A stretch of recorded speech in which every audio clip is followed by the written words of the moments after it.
The Tale of Peter Rabbit by Beatrix Potter.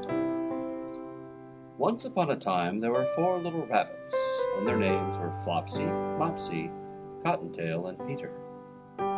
They lived with their mother in a sandbank underneath the root of a very big fir tree. "Now, my dears," said old Mrs. Rabbit one morning, "you may go into the fields or down the lane, but don't go into Mr. McGregor's garden. Your father had an accident there. He was put in a pie by Mrs. McGregor. Now run along and don't get into mischief. I am going out." Then old Mrs. Rabbit took a basket and her umbrella and went through the wood to the baker's. She bought a loaf of brown bread and 5 currant buns. Flopsy, Mopsy, and Cottontail, who were good little bunnies, went down the lane to gather blackberries. But Peter was very naughty, ran straight away to Mr. McGregor's garden, squeezed under the gate. First he ate some lettuces and some French beans. Then he ate some radishes. And then, feeling rather sick, he went to look for some parsley. Around the end of a cucumber frame, whom should he meet but Mr. McGregor? Mr. McGregor was on his hands and knees planting out young cabbages, but he jumped up and ran after Peter, waving a rake, and calling out, "Stop, thief!" Peter was most dreadfully frightened. He rushed all over the garden, for he had forgotten the way back to the gate. He lost one of his shoes among the cabbages, and the other shoe among the potatoes.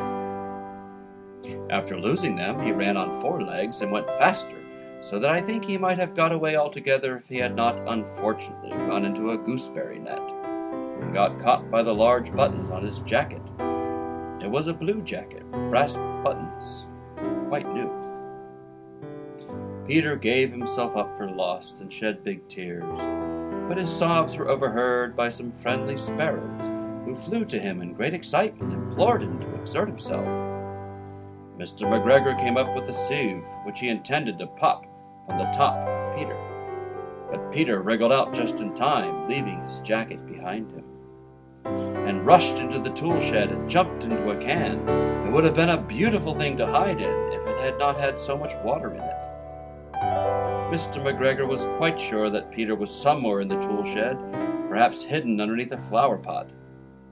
He began to turn them over carefully, looking under each. Presently Peter sneezed. "Curdy-shoo!" Mr. McGregor was after him in no time, and tried to put his foot upon Peter, who jumped out of a window, upsetting 3 plants. The window was too small for Mr. McGregor, and he was tired of running after Peter. He went back to his work.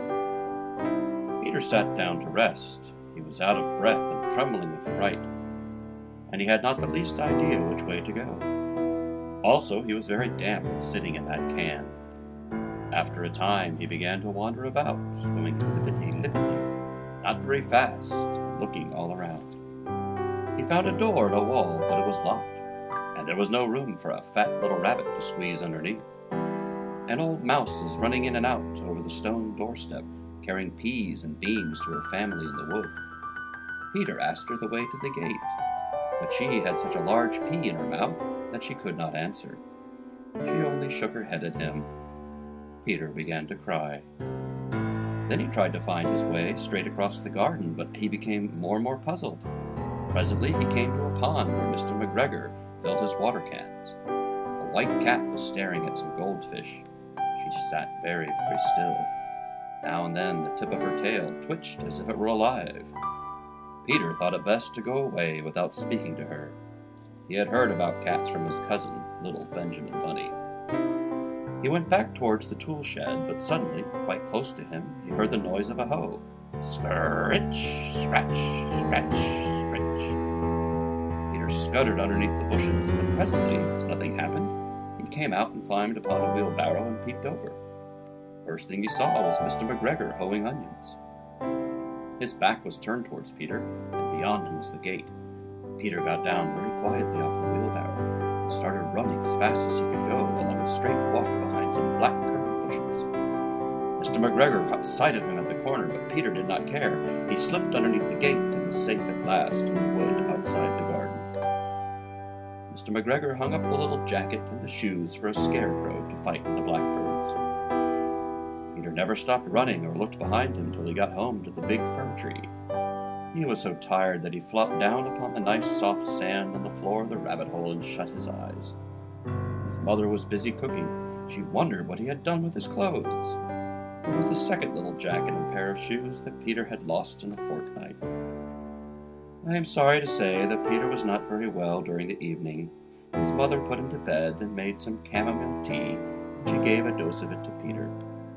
1 tablespoonful to be taken at bedtime. But Flopsy, Mopsy, and Cottontail had bread and milk and blackberries for supper.